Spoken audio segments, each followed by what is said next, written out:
ध्यान से सोचिए, मैंने आपको बोला कि आप कोई इंसान दुनिया में कितनी भी मेहनत करे, अगर उसके पास कोई सपना नहीं है तो वो सिर्फ टाइम पास कर रहा है। वो जिंदा तो है पर जिंदगी नहीं जी रहा है। इसका एग्जाम्पल मैंने आपको क्रिकेट के साथ दिया कि किसी दिन अगर आप छुट्टी वाले दिन क्रिकेट खेलते हैं तो उस दिन आपका सपना ये नहीं है कि आपको इंडिया टीम में जाना है, आपको स्टेट टीम में जाना है, आप बस खेल रहे हैं, टाइम पास कर रहे हैं। और किसी इंसान के पास अगर सपना है और वो कोई मेहनत नहीं कर रहा है तो वो जस्ट एक ऐसी इच्छा है जो कभी पूरी नहीं होगी। जैसे मैं यहां लेट के सोचूं यार एक दिन मैं चांद पे घर बना लूंगा और उसके लिए कुछ भी नहीं करूं।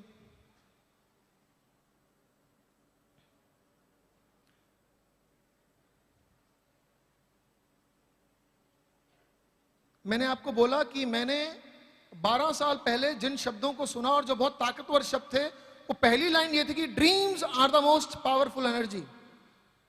सपने सबसे ज्यादा ताकतवर होते हैं, लेकिन सपनों पे एक्शन बहुत जरूरी है। अब मोस्टली लोग एक्शन लेने से डरते हैं। आपसे एक छोटी सी कहानी के साथ शेयर करता हूं कि किस तरह का डर हम लोगों में होता है, क्यों हमारी दुनिया में से मोस्टली लोग कामयाब नहीं हो पाते। उसके पीछे वजह क्या है, वो डर किस चीज का है, वो शेयर करते हैं। ध्यान से सुनिएगा, शायद ये बात कहीं ना कहीं हमारे जीवन में रिलेट करेगी, जरूर, यकीनन।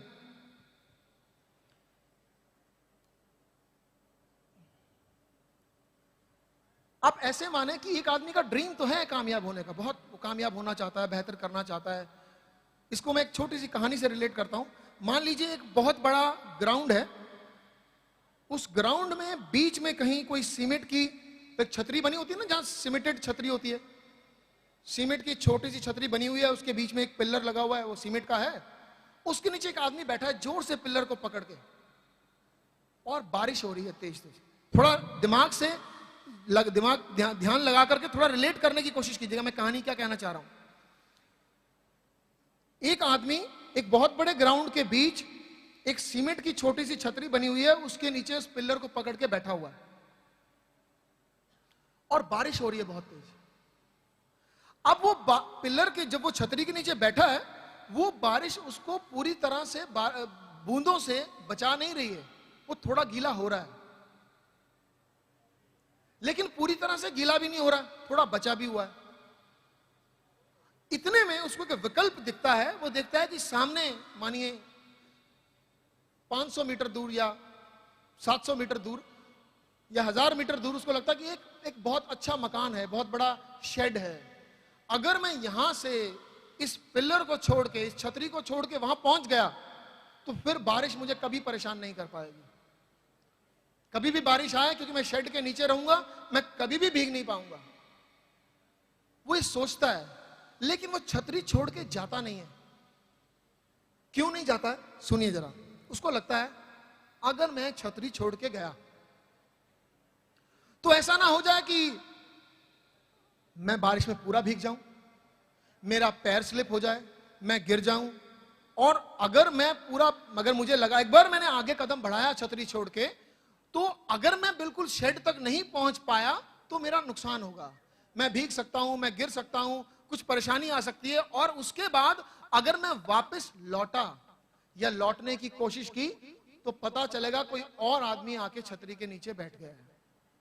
तो ऐसा ना हो जाए कि ये छतरी भी छूट जाए और शेड भी ना मिले और मैं पूरा भीग जाऊं। ये जो डर है, ये डर उस आदमी को छतरी छोड़ने नहीं दे रहा। हालांकि वो छतरी उसको बारिश से पूरा बचा नहीं रही है, कुछ भीग रहा है, कुछ बच रहा है। अब इसी बात को हम अपनी जिंदगी में रिलेट करते हैं। छतरी को मान लीजिए आप नौकरी, बारिश को मान लीजिए परेशानियां, शेड को मान लीजिए कामयाबी। एक आदमी छतरी के रूप में उसने अब नौकरी को पकड़ा हुआ है, जो भी उसकी नौकरी है, लेकिन वो आदमी उस नौकरी से अपने ड्रीम्स पूरे नहीं कर पा रहा। वो नौकरी उसको सारी सुख सुविधाएं नहीं दे पा रही, पर उसके बावजूद वो आदमी वही नौकरी कर रहा है। वो नौकरी उसको वो खुशी भी नहीं दे रही है जिससे उसको जिंदा रहने पे गर्व हो, वो एक्साइटेड होकर नौकरी पे जाए, ऐसा भी नहीं है। उसके बावजूद वो नौकरी कर रहा है। वो जानता है कि इस नौकरी से मेरी पूरी जरूरतें पूरी नहीं हो पा रही हैं। मैं बच्चों की अच्छी पढ़ाई, माँ बाप की अच्छी सेवा, देखभाल, घर बार, जो चीजें हैं मेरे आसपास, सब जगह मैं कॉम्प्रोमाइज कर रहा हूं। उसके बावजूद वो इंसान नौकरी क्यों नहीं छोड़ता है? सोचिए। उसके पास एक विकल्प है, आपकी तरफ से दिया गया नेटवर्क मार्केटिंग हो सकता है, किसी और की तरफ से दिया गया कोई और विकल्प भी हो सकता है। उसके बावजूद वो ट्राई क्यों नहीं करता? उसको लगता है यार मैंने एक बार नौकरी छोड़ी और जो ये काम कह रहे हैं मैंने इसमें कोशिश करी, बाई चांस मैं कामयाब नहीं हुआ तो जो है वो भी चला जाएगा और जो चाहता हूं वो नहीं मिलेगा। ये डर इस दुनिया में बहुत ज्यादा बड़ी संख्या में लोगों को छतरी नहीं छोड़ने देते, रिस्क नहीं लेने देते। जिंदगी में कामयाब होने के लिए रिस्क बहुत जरूरी है। कैलकुलेशन के बाद रिस्क बहुत जरूरी है। कहते हैं कोई भी इंसान अगर दुनिया में कोई रिस्क नहीं लेता अपने पूरे जीवन में तो उसका पूरा जीवन ही रिस्क का हो जाता है। चलिए मैं एक छोटे से एग्जांपल से समझाता हूं रिस्क कितना जरूरी है कामयाबी के लिए। आपने क्रिकेट का ही एग्जांपल ले लेते हैं। आपने कभी किसी प्लेयर को सिक्स मारते हुए देखा? छक्का कैसे मारते हैं देखा? अब उस एग्जांपल को अब मैं आपको एक ऐसी घटना पे कोशिश करूंगा कि ध्यान दिलवाऊं जिस पे शायद आपने आज तक ध्यान ना दिया। मोस्टली जब प्लेयर ये सोच लेता है कि मुझे छक्का मारना है, इस गेम के अंदर सिक्स का मतलब है एक बॉल पे सबसे ज्यादा मिलने वाले रन। इस गेम के अंदर 6 रन से ज्यादा एक बॉल पे नहीं बनाए जाते। और एक आदमी ये ड्रीम देख लेता है, ये सपना देख लेता है कि मुझे सिक्स मारना है। जब वो सिक्स मारता है तो मोस्टली ज्यादातर जो वो सेफ्टी लाइन होती है ना, जहां वो खड़ा रहेगा तो सेफ रहेगा, वो सेफ्टी लाइन से बाहर आ जाता है, रिस्क ले लेता है। अब समझिए रिस्क क्या है। उसकी तमन्ना बड़ी है। उसकी तमन्ना यह है कि मुझे एक बॉल में 6 रन चाहिए, मैक्सिमम रन। और उसको यह मालूम है कि अगर मैं सेफ्टी लाइन से बाहर आया और बॉल मिस हो गई तो मेरी ये इनिंग में लाइफ खत्म हो जाएगी।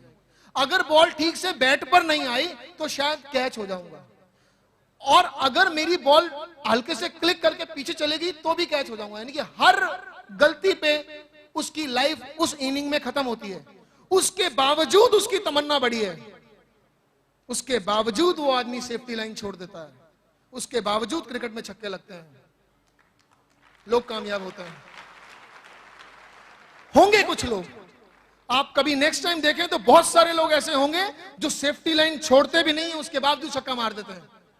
पर ये वो लोग हैं जिन्होंने बचपन से सेफ्टी लाइन से बाहर निकल के छक्के मारे हैं, निकल के छक्के मारे हैं। उनको लगता है आज कोई जरूरत नहीं है बाहर निकलने की, हम इतने परफेक्ट हो गए हैं, जहां खड़े हैं वहीं खड़े होकर छक्का मार देंगे। जिंदगी में रिस्क बहुत जरूरी है। सपना होना चाहिए, सपने से प्यार करना चाहिए। 12 साल पहले जो चीज मैंने जिंदगी में सीखी थी नेटवर्क मार्केटिंग में, वो शब्द थे dreams are the most powerful energy. सपनों में इंतहा ताकत होती है।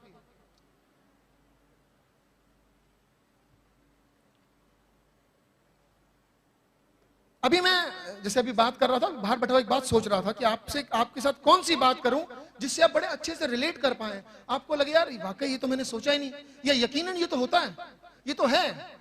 तो मुझे एक बात ध्यान आई आपके बारे में, बिहार के बारे में। एक बड़ी कमाल की बात है, बिहार ने इस देश को सबसे ज्यादा आईएएस और आईपीएस दिए हैं। सही है कौशल भैया? ये सही है? सही। कौशल भैया बैठे हैं, उनको वो खुद पास आउट है तो मैंने कहा उन्हीं से पूछ लें जनाब। बिहार ने इस देश को सबसे ज्यादा आईएएस और आईपीएस दिए हैं। जरा सोचते हैं इसकी वजह क्या है। क्या बिहार के अंदर पढ़ाई का सिस्टम बहुत अच्छा है? नहीं, ऐसा नहीं है, मैं नहीं मानता। इस हमारे देश में बड़े सारे और राज्य हैं जहां पढ़ाई का सिस्टम बिहार से बहुत बेटर है। क्या बिहार बहुत ज्यादा इक्विप्ड है? क्या यहाँ बहुत अच्छे साधन है? नहीं, ऐसा भी नहीं है। क्या यहाँ जो लड़के आईएएस आईपीएस करते हैं उनके माँ बाप वाकई अव्वल तरह की क्वालिफिकेशन ले रखी है उन्होंने? क्या वो बहुत ज्यादा पढ़े लिखे हैं ताकि अपने बच्चों को आईएएस आईपीएस बना देते हैं, स्पेशल तरह की घर भी ट्रेनिंग देते हैं? नहीं, ऐसा भी नहीं है। क्योंकि मैंने बड़े सारे पेपर्स में पढ़ा है, कभी किसी माली का बेटा, कभी किसी क्लरिकल जॉब करने वाले के बेटे आईएएस और आईपीएस के एग्जाम क्रैक करते हैं, यूपीएससी क्लियर करते हैं। फिर क्या वजह है कि बिहार एक ऐसी स्टेट है जहां सबसे ज्यादा आईएएस और आईपीएस निकलते हैं? भूख किसी भी आदमी को कामयाबी देती है। कामयाबी की भूख होनी चाहिए, जिसको हम सपना बोलते हैं, जिसको हम ड्रीम बोलते हैं, जिसको हम टारगेट बोलते हैं। यहां के लोगों ने, जब उनको किसी लोगों ने समझाया, किसी उनके टीचर ने समझाया, बेटा ये बुक्स हैं, ये सिलेबस हैं, ये मटेरियल है, इनमें से आना है, चाहे वो 2 हैं, चाहे 100 हैं, चाहे 500 हैं। उन लोगों ने इतनी पढ़ाई करी कि उस बुक का एक शब्द भी नहीं छोड़ा। उन्होंने पूरे देश के अंदर इतने कमाल से पढ़ाई करी कि पूरे देश के अंदर उनके मुकाबले की तरह कोई और पढ़ने वाला ही नहीं रहा।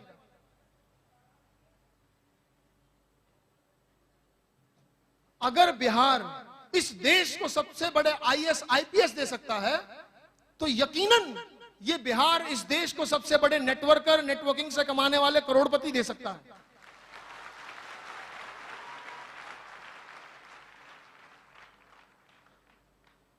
हो तो ये सकता है कि जितने लोग यहां बैठे हैं, अगर हम एक दिन फंक्शन करें और ये प्लान करें कि जितने लोगों ने करोड़ रुपए से ज्यादा इंसेंटिव कमाया है, सिर्फ वही लोग इसमें पार्टिसिपेट करेंगे, तो होना तो ये भी चाहिए कि एक दिन जगह कम पड़ जाए, कहना पड़ जाए सीनियर्स को कि सर कुछ करोड़पति बाहर लाइन में खड़े हुए हैं। हो तो ये भी सकता है, किया तो ये भी जा सकता है। और इस चीज की शुरुआत आज से 7 साल पहले कर दी थी, हो गया है शुरू। कुछ लोगों ने अचीव कर ली है, कुछ चीजें चल पड़े हैं वो कामयाबी की राह पर, ठान लिया उन्होंने जिंदगी में बेहतर करेंगे। सपने देखिए, उनके लिए मेहनत कीजिए, कामयाबी जरूर मिलती है। 12 साल पहले मुझे किसी ने समझाया था कि dreams are the most powerful energy. मैं आज भी बिलीव करता हूं, सपनों में वो ताकत है जो कुछ भी करवा सकती है, आपको कहीं भी पहुंचा सकती है। सपने देखिए, उन पे बिलीव कीजिए और एक्शन लीजिए। रिस्क लेने से ना डरें, आगे बढ़ें, कामयाबी जरूर मिलेगी। इन्हीं शब्दों के साथ एक बार फिर आप सबको धन्यवाद देता हूं। आज 7वीं सालगिरह बहुत बहुत मुबारक, आपको नए प्रोडक्ट की बहुत बहुत मुबारक। Thank you very much, thank you very much, thank you, thank you very much.